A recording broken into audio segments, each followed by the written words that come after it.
माय माऊली नमस्कार. 18 पुराणातील एक पुराण श्री स्कंद पुराण अभिवाचन करत आहे. भाग 20. प्रथम श्रीनारायणाला नमस्कार करून कथेला प्रारंभ करते. अध्याय 65. सौभाग्य तीर्थ महात्म्य.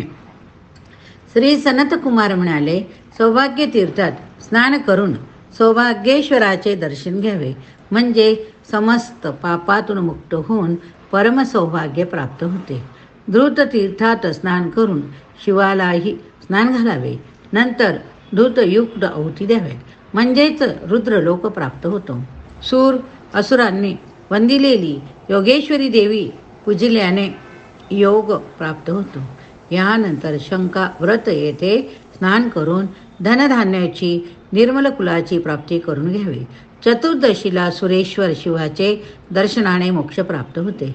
किपुन नावाचे एक प्रसिद्ध क्षेत्र, याच्या दर्शनाने ब्रह्महत्येपासून मुक्ती मिळते. प्रथम त्रेतायुगात सुनेत्र नावाचा द्विज होऊन गेला. त्याचा पुत्र विश्वावसू नावाचा होता.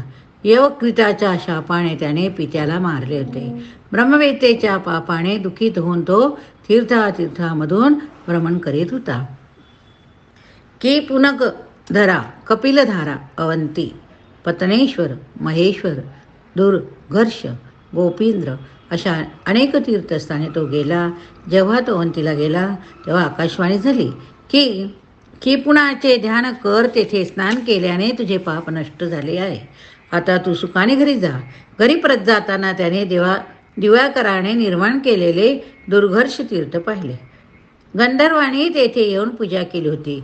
सप्तमी, अष्टमी, संक्रांती, रविवारी या दिवशी येथे स्नान करून 3 रात्र उपोषण करावे. येथील क्षिप्रा गटावर महेश्वराचे दर्शन, भावपूर्ण पूजा करावी. यामुळे माता पित्याच्या कुलांचा उद्धार, शिवलोक प्राप्ती होते. गोपींद्र तीर्थाच्या जागी पूर्वी गौतम ऋषींनी इंद्राला शाप दिला होता. त्यामुळे त्याच्या सर्व अंगाला छिद्रे पडले होते. येथे येऊन इंद्राने उग्र तपाचारिले. त्या तपाने प्रसन्न होऊन शंकराने त्याच्या अंगावरील छिद्राच्या काही बनवल्या. इंद्राला परत पाठवले. गंगा तीर्थात स्नान करून पुष्कर करंडकाचे दर्शन घ्यावे. नंतर उत्तरेश्वर हा उद्धार करणारा देव, याचे दर्शन घ्यावे. भूतेश्वर, अंबालिका, घंटेश्वर, पुण्येश्वर, लुंपेश्वर याचेही दर्शन घ्यावे. ब्रह्मदेवाने स्थावीर नावाच्या विनायकाची पूजा केली होती. याने सिद्धी प्राप्त होते. कामोदक तीर्थात स्नान करावे, म्हणजे शरीर उत्तम होते. शेवटी प्रयाग तीर्थात जाऊन प्रयोगेश्वराचे दर्शन करावे. शिवलोकात उपस्थित व्हावे. अध्याय 66. प्रतिकल्पाभिधान वर्णन. श्री सनत कुमार म्हणाले, परमेष्ठी पर ब्रह्मदेवाच्या सर्व मन्वंतर कल्पांतरामध्ये कल्प हे प्रमाण होय. सूर्यभानुपदाद्वारा अहोरात्रीचे विभाजन केले आहे. ते देवांचे मानवांचे असे 2 प्रकारचे असते. 15 निमिषांची एक काष्ठा, 30 काष्ठांची एक कला, 30 कालांचा मुहूर्त, 30 मुहूर्तांचे एक अहोरात्र होते. म्हणजेच चंद्र आदित्य यांची गती सांगितली आहे. रवीची नित्य विशेष अशी गती असते. तीच मानवाची दिन रात्री होय. पक्ष, मास, ऋतू, अयन हे पितृगणाचे, देवांचे, ब्रह्मदेवाचे असे 3 प्रकारचे असतात. 15 अहोरात्रीचा पक्ष होतो. 2 पक्षांचा मास, 2 मासांचा ऋतू, 3 ऋतूच्या अयन वर वर्षात 2 अयने असतात. ती संख्या तत्वे पंडितांनी दक्षिण उत्तर अशी मानली. या प्रमाणात जो मास होतो तो 2 पक्षांनी युक्त असा असतो. पितृगणाची ती एक अहोरात्र होय असे कालवेत्ते म्हणतात. शुक्ल पक्ष म्हणजे दिन, कृष्ण पक्ष पितृगणाची रात्र असते. कृष्ण पक्षात पितृगणांची श्राद्धे करतात. मानवाच्या मनात जे 1 संवत्सर म्हटले आहे, देवांची तीच अहोरात्र होय. उत्तरायण म्हणजे दिवस, दक्षिणायन रात्र मानतात. 100 वर्षाची मनुची एक अहोरात्र होते. तर 10 वर्षाचा पक्षांच्या 10 पट मास असतो. 12 मासांचा संवत्सर म्हणजेच वर्ष होय. 4000 वर्षाचे कृतयुग म्हणजे सत्ययुग होय. तेवढीच संध्या, तसेच संध्यांश असतात. त्रेतायुगाचे 3 सहस्त्र परिमाण सांगितले. संध्यांश तेवढेच असतात. 2 सहस्त्र वर्ष द्वापार युगाचे असून संध्यांश तितकेच होय. कलियुगाची संध्यांश वर्ष सहस्त्र होत. अशा 12 सहस्त्र युगाची युगे सांगितली. चार युगांची 71 चौकटी म्हणजे मन्वंतर जगतप्राप्त समाप्तीनंतर मनुचा लय होतो, नंतर दुसरा मनु होय. जे समतीत होते तेच संवत्सर होय. ते अयन तत्वाधारा म्हणून सांगितले. ब्रह्मदेवाचा तो दिवस कल्प होय. विद्वान त्याची रात्र 1,000 युगांची म्हणतात. 1000 युगे पूर्ण झाल्यानंतर डोंगर वने सर्व पृथ्वीस विसर्जित होता. कृत त्रेता युगातील हे अंतर होय. 14 म्हणून वृद्धी करणारे मानतात. वेद पुराणे म्हणून प्रजा ह्या जगाची पती मानतात. मन्वंतरात संहार होतो. संहारांती जन्म म्हणजेच उत्पत्ती असते. यांचा अंत 100 वर्षसुद्धा होत नाही. प्रजेचा विसर्ग संहार यांचे वर्णन अशक्य आहे. संहारकाली सप्तर्षी व समस्त देववृंद तप ब्रह्मचर्या श्रुत यांनी स्थिर राहता. कल्पकाळी सूर्याची किरणे तीव्र होऊन सर्व भूते दग्ध होता. महाकालवनाला प्रलयाची बाधा होत नाही अशी ही कुश स्थळी सुरम्यपुरी कल्पांतराने अतिव सुंदर असते. युगायुगाने ती पीडारहित भयरहित विकासहीन शून्य अशी होते. मार्कंडेय ऋषींनी ही कल्पाची माहिती सांगितली. आतापर्यंत ह्या परमसुरम्य वनात ब्रह्मदेव, दक्ष प्रजापती, मरीची, कश्यप, अन्य भार्गव आदी कल्पामध्ये चर अचरांचे सृजन करीत होते. श्री वराह, वामन, विष्णू हे या वनातच निर्माण झाले. असे 84 कल्प झाले होते. हे द्विजोत्तमा, त्या वनात तितकेच ज्योतिर्लिंग आहे. ही भूमी सागर पर्वतांचे समुदाय पुन्हा उत्पन्न करते, नष्ट करते. पण ही पुरी मात्र अचल आहे म्हणून हिचे गान समस्त लोकी केले जाते. अशी ही प्रतिकल्पा भूमी म्हणून प्रसिद्ध आहे. अध्याय 67 क्षिप्रा महात्म्य ज्वरानुग्रह वर्णन. महर्षी सनत कुमार म्हणाले, रम्यपुरी सनातनी नगरी युगायुगात जशी होते तशीच आहे. व्यास म्हणाले, क्षिप्रा नदीची पुण्यमयी कथा, सुंदर कुंड, पिशाच मोचन, नील गंगा, परम कर्कराज, तसेच पुष्कर, अत्युत्तम गया तीर्थ, गोमती कुंड, धर्मसर संगमातील तीर्थ, तसेच शनीच्या शुभ जन्माची कथा, 54 ऋषीवर झालेला संवाद, नागालय, पुरुषोत्तम महिमा, हे सर्व आपण कशा आहे ते वर्णन करून सांगितलेत. पण याची उत्पत्ती व तिच्याबद्दल काही आपण सांगावे. सनत कुमार म्हणाले, क्षिप्रा नदी ही या महीमंडलावर अतिपुरातन कालापासून निर्माण झाली.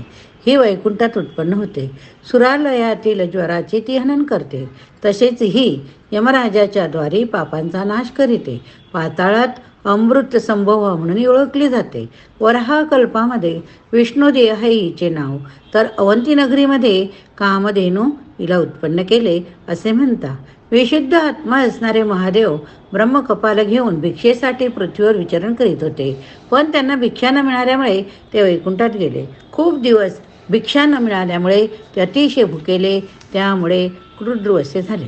ते तोंडाने सारखे म्हणत होते, हे ब्रह्मन, भिक्षा द्या, मी अतिशय भुकेला. तेव्हा हरीने त्यांना भिक्षा देण्याचे ठरवले. त्यांनी आपला हात पुढे करून, हे हर, भिक्षा ग्रहण करा असे म्हटले. पण त्यावेळी क्षुधेने अतिशय क्रुद्ध झालेल्या शिवाने त्रिशूळ सावरून जोरात विष्णूच्या हाताकडे फेकले. त्रिशूळाच्या वाराने विष्णूच्या तर्जनीला जखम झाली. तिथून रुधिर स्रव लागले. त्या रुधिराने शंकराचे भिक्षापात्र पूर्ण भरले, खाली वाहू लागले. तीच एक क्षिप्रा नदी. क्षिप्रा नदी कोणती? खाली जे रक्त वाहू लागले ती क्षिप्रा नदी. ती लगेच वैकुंठातून त्रैलोक्यात गेली, प्रसिद्ध झाली. अशी एक क्षिप्रेची कथा होय. बाणासूर श्रीकृष्णाबरोबर लढत होता. बाणासुराला जेव्हा पराभव दिसू लागला तेव्हा त्याने शंकराकडे अस्त्र घेतला. त्यामुळे महादेव श्रीकृष्ण यांच्यात युद्ध जुंपले. महादेवाने आपले पाशुपात अस्त्र श्रीकृष्णाच्या वैष्णव अस्त्राच्या प्रतिकाराचं पाठविले. त्यामुळे सर्व संहारक अशा अस्त्राला भिवून सर्वत्र हाहाकार माजला. म्हणून श्रीकृष्णाने हराकडे मोहनास्त्र पाठविले. त्याच्या मायेने शंकर मोहित झाले व ते वारंवार जांभया देऊ लागले.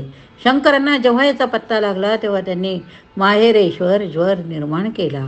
महाबलवान वीरभद्र त्यांच्या मदतीला आला. त्याने श्रीकृष्णाच्या सैन्याचे परिमार्जन केले. सर्व संहार केल्यानंतर माहेश्वर ज्वर भग्न झाला.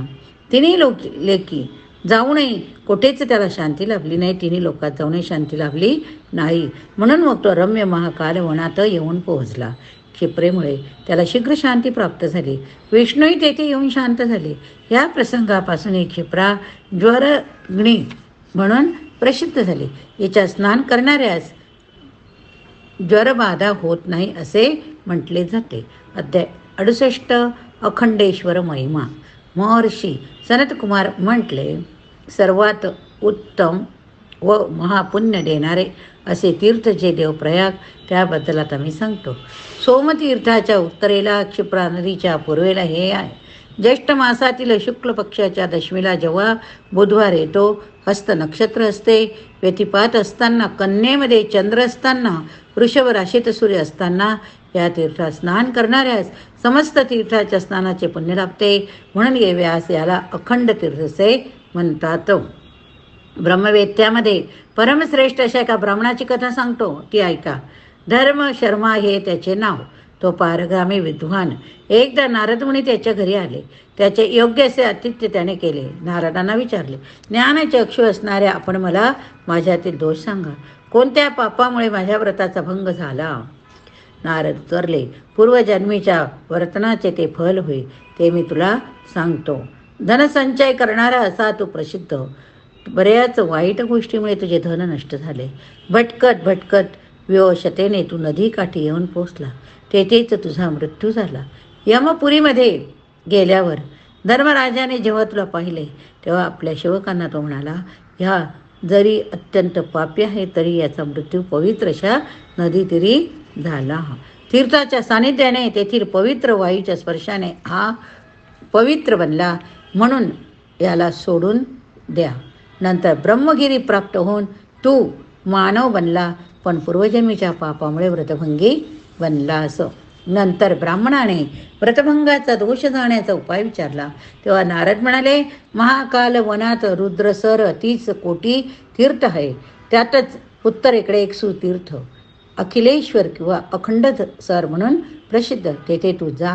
अखंड सरात स्नान कर. महेश्वराचे दर्शन कर, म्हणजे सर्व दोष नाहीसे होतील. असे अखंडेश्वर तीर्थ होय. अध्याय 69 हनुमतकेश्वर महात्म्य आपण बघूया. श्री व्यास म्हणाले, हे अनंत आपण हनुमंत विश्वेश्वर यांचा महिमा सांगितला होता, पण त्याची कथा जर कथन केली तर बरे होईल. त्यावेळी श्री सनतकुमार म्हणाले, त्रैलोक्यातील कटक रूपी दुःखदायक असा रावण नावाचा राक्षस होऊन गेला. त्याने परिमार्जन श्री रामरूप घेऊन विष्णूने केले. त्या दुष्ट रावणाचा वध करून जनक महाराजांची कन्या सीताईला घेऊन आपल्या समस्त वानरसेनेसह परम अयोध्येला आले. तेथे आल्यानंतर आपले राज्यासन ग्रहण केल्यावर ऋषिगणांमध्ये ते बसले असता अगस्त्य मुनींना श्रीरामाने विचारले, शंकर वायू यांच्यामध्ये जास्त श्रेष्ठ कोण? दोघेही समबल आहे हे सत्य होय. हे ऐकून हनुमानाने ठरवले की लंकेमध्ये जाऊन तेथे विभीषणाकडे एका लिंगाची याचना करावी. त्याप्रमाणे त्याने लंकेला प्रयाण केले. विभीषणाकडे याचना केल्यावर विभीषणाने त्याला 6 शिवलिंगे दाखवले. यातील तुला जे हवं ते घे. तर हनुमानाने मौक्तिकाप्रमाणे शुभ्र असे लिंग मागितले. मग विभीषणाने ते त्याला देऊ केले सांगितले. रुद्रभक्तीने धनेश्वराचे ज्याने याची पूजा केली होती, पण जेव्हा रावणाने हे लिंग आपल्या ताब्यात घेतले तेव्हा धनेश्वर कुबेराच्या ऐश्वर्य नाहीसे झाले. म्हणून तू हे जपून ठेव. लिंग ग्रहण करून हनुमान 7 दिवसातच अवंतिकापुरीत येऊन पोहोचला. रुद्रसर तटावर आल्यानंतर तेथेच त्याने ते स्थापन केले. याच ठिकाणी ते हनुमंतकेश्वर या नावाने प्रसिद्ध झाले. याच्या दर्शनाने रोगनिवारण होते. चोराचे भय राहत नाही, तसे शत्रूचे भय राहत नाही. दारिद्र्य दुर्गती नष्ट होते, मोक्ष प्राप्त होतो. या ठिकाणी ही कथा संपली. पुढील अध्यायात आपण पुढील कथा बघूया. पुढील अध्यायात शंकरा आदित्य महात्म्य बघूया. हर हर महादेव शंभो. हर हर महादेव शंभो. हर हर महादेव शंभो.